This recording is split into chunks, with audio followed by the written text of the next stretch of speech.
Back here on HQ Spotlight, the Clippers making more moves this offseason. Chris Paul signing a one-year, $3.6 million deal with the Clippers. It's a reunion for CP3 and the Clippers. He played there, remember, from 2011 to 2017 and is the franchise's all-time assist leader. So Paul spent last season with the Spurs, averaging just under 9 points and 7.5 assists per game. He currently has the second most assists in NBA history. He's going to be entering his 21st NBA season and just turned 40 years old in May. So if we look at the Clippers and what they've done in totality this offseason, of course, Norman Powell no longer there. He is in Miami. They re-signed James Harden and then Chris Paul. And not too long ago, we were talking about Brad Beal joining the roster, Brook Lopez as well. All right, so let's welcome in John Gonzalez and Sam Quinn. Gentlemen, always good to be with you. So CP3 back with the Clippers. He is a 40-year-old point guard on a roster that's already on the older side of things. It's certainly not OKC. It's his 21st season in the NBA. So Sam, I'll come to you first. What does Chris Paul ultimately bring to this Clippers team? Yeah, backup point guard was a major problem for them last year. They just couldn't score whenever James Harden went to the bench. They tried it with Kevin Porter Jr., with Bogdan Bogdanovic. Nothing worked. Well, now you have two Hall of Famers, right, or at least two former All-Stars, Chris Paul and Bradley Beal, to help juice that bench offense. That was one of the two issues last year, right? Can you score when James Harden goes to the bench, and can you get anything out of your backup bigs? They also bring in John Collins and Brook Lopez. I think it's been a great offseason for them. Yes, they are old. I will acknowledge that. But it helps when you're this deep if you are going to be that old, right? Chris Paul's not coming in here to start 82 games like he did for the Spurs last year. You know, between him and Kawhi Leonard, James Harden, Brook Lopez, it is an older roster, but they go 11 deep. They're going to be able to keep these guys fresh across the full season and not overuse them. So overall, I really like the offseason that they had. I think Chris Paul's going to be a really nice fit for them. I also think Chris Paul is going to be a really nice fit for them. And, we could say old or we could say experienced, right? Well, I've heard that you're only as old as you feel. Age is just a number. Chris Paul played all 82 games last season. He was really good. You don't need him to run out there and play 48 minutes a game. You don't even need him to play 30 minutes a game. If you get 15 to 20 minutes of Chris Paul off of the bench, that's a win for the Clippers. I think the same thing with Brook Lopez. Brook Lopez, he had another good season last year, maybe a little bit down numbers-wise by his standards, but still perfectly capable of being Zubac's backup. Yes, the Clippers are a little bit older relative to other teams in the Western Conference, but they're also loaded. All these guys that they added in are really talented players, and not for nothing, Norm Powell had his best season last year, and they move on from him and get a little bit younger, 4 years younger, by adding John Collins. So not everybody has aged up on this team. Look, they are at a little bit of an advanced age in the NBA. However, when you look at the talent and the depth on the Clippers roster,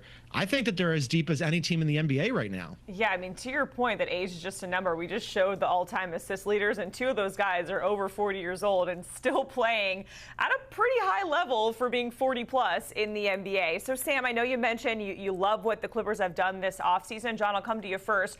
Grade it as a whole for the Clippers. What is the grade, Professor John Gonzalez? Professor John Gonzalez, I'm generally a tough grader, Jacqueline, as you know. I'm giving it a big fat A on this one. Wow. I love what they've done. Look, they won 50 games last year. They were the 5 seed. And look, they were 1 game away.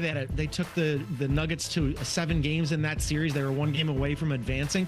I thought, there could have been a temptation to just run that whole thing back. Instead, as I mentioned, they move on from Norm Powell. I love Norm Powell, but 32 years old, they decided, hey, John Collins is going to bolster our front court. They go and scoop up Brook Lopez. That was a major issue for them. Who's going to be their backup big behind Zubac? Asked and answered. Then all of a sudden, as you heard Sam mention, the question was, okay, well, what are we going to do when James Harden isn't on the floor? I thought if they could get one of Brad Beal or Chris Paul, they'd be set. Instead, they get both of those guys. I love this team. They're super deep. Their bench. It's going to be interesting to see what Ty Lue does with the starting rotation. If it's going to be Beal in the starting rotation or Chris Dunn or Derek Jones or whatever direction he goes. But he has so much optionality here. I think they just did a really good job. Now, all of that said, despite the fact that I'm giving them an A, I still think they're probably only like the 4th best team in the Western Conference because that's how good the West is, but still full marks for the Clippers. Yeah, that's why I'm only giving them an A-, John, because they're still not quite as good as the Thunder, the Rockets, or the Nuggets, but they did improve pretty substantially, right? If you look at Norman Powell for Bradley Beal as basically a wash, then you get John Collins, Brook Lopez, and Chris Paul having given up basically nothing, right? You're just adding on top of the team that you already had. I think they met, like, the age is going to be a concern to some extent, but having all of that depth helps balance it out. There isn't really a discernible weakness on this team right now, right? There's not one specific thing you can look at and say, they can't do this, they can't do that. They can build their offenses big, or their lineups big, they can build their lineups small. They can build their lineups around offense, they can build them around defense. They have a little bit of everything. I think they're very well equipped to get through the 82-game grind. Maybe not quite at that top tier of the Western Conference with the Thunder, the Nuggets, and the Rockets, but right below them, and I think in a pretty strong fourth in the West. So you guys touched on it. This kind of feels like a depth move, right? And they do have a lot of options in terms of the roster. So, Sam, what do you think that Ty Lue, how does he ultimately balance out this roster here? And you see it up on the screen in a, as you guys noted, a very competitive Western Conference.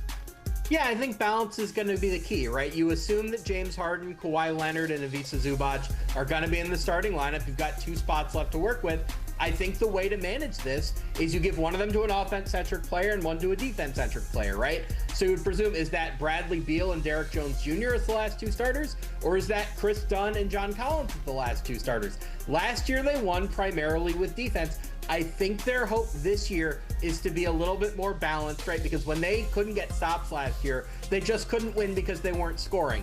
Now they can win with offense or defense. I think they'll mix and match as the season goes along, right? I know we look at these depth chart and we say, oh, it's going to be the same on opening night that it is in game 82. That's never the case. Guys get hurt, matchups dictate different ideas and lineups.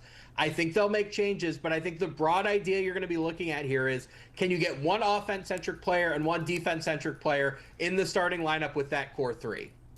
Yeah, just as I look at it, I'm leaning Chris Dunn and John Collins for those other 2 starters, but Sam hit on it. I mean, the mix and match options here for Ty Lue are pronounced, right? I mean, as the season goes on, it's a grind. Everybody knows that 82-game season over the course of the year, you're going to have a lot of injuries. You're going to have knocks. You're going to want to rest guys. You're not going to want to play Kawhi Leonard 82 games. He's not even capable of that. You probably want to ease back on the throttle a little bit on James Harden, who played in the 70s last year. And now you have the options to do that. So Ty Lue is a really smart head coach. Last year, we saw what happened, right, where they went in with an identity. They knew that they weren't going to have Kawhi Leonard for much of the start of the season. They didn't, and they decided to build basically the entire team around a defensive ethos with a heavy dose of James Harden. Now you don't have to do that. You still have the defensive options, but now you have a whole host of offensive weapons as well. So I would like to see them bring Brad Beal off the bench along with CP. You got a nice second unit, but so many different ways that Ty Lue can go here.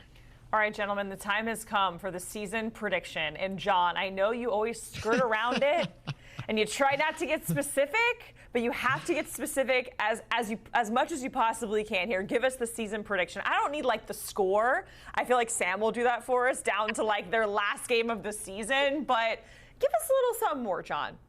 You know what? People want to think that it's a black and white world, Jacqueline, but I'm here to tell you, first you're ever going to hear it, it's gray out there, and it's gray with the Clippers, so I've got them as the 4th seed. So, as Sam mentioned, and I think this is exactly right, Oklahoma City, #1 with a bullet. Second tier, I love what the Rockets have done and the Nuggets have done in this offseason as well. So I've got them just below the Oklahoma City Thunder. And then right below that, I'd have the Clippers on a line with the Warriors, the Wolves, and maybe to a lesser extent the Lakers, but solidly the 4th seed, Jacqueline. You're looking for specificity. I'm saying that they're solidly the 4th seed. Now, what does that redound to when they make it into the playoffs? This is where the gray comes in. This is where the variance comes in. I could see them winning a round or 2 and making the conference finals. I could also see them getting bounced out in the first round because the Western Conference is so loaded, Jacqueline. So I'll give you 4th seed for sure, and then after that, we leave it to the basketball gods.